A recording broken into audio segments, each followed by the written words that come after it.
Penang மற்றும் கிடாவில் பல்வேறு கொலை, கொள்ளை மற்றும் போதைப்பொருள் கடத்தலுடன் தொடர்புடைய கேங் ரூசா பாய் வன்முறை கும்பலை போலீசார் முறியடித்துள்ளனர்.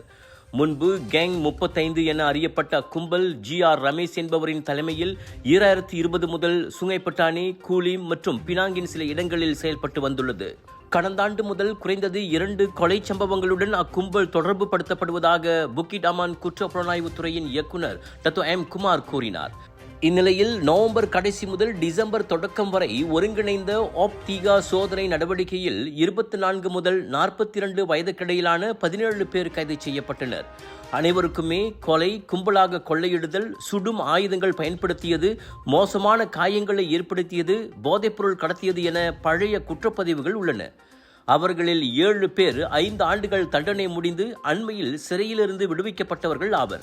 சிறையிலிருந்து வெளியான பிறகும் பழையபடி அவர்கள் வேலையை காட்டியுள்ளனர்.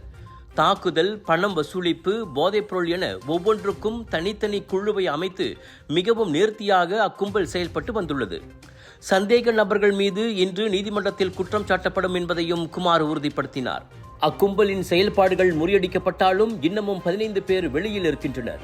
அவர்களுக்கு எதிரான தேடுதல் வேட்டை தீவிரப்படுத்தப்பட்டுள்ளது என்றும் அவர்கள் விரைவிலேயே கைது செய்யப்படுவார்கள் என்றும் குமார் நம்பிக்கை தெரிவித்தார். அரசாங்க பல்கலைக்கழக அங்கீகாரத்துடன் வேலை செய்து கொண்டே படிக்க ஒரு அரிய வாய்ப்பு. வத்திகா ரிசோர்சஸ் ஏற்பாட்டில் ப்ரொஃபஷனல் பேச்சுலர் இன் பிசினஸ் மேனேஜ்மெண்ட் கல்வி வாய்ப்பு. திறனை மேம்படுத்தி வாழ்க்கையில் முன்னேற உடனே தொடர்பு கொள்ளுங்கள்.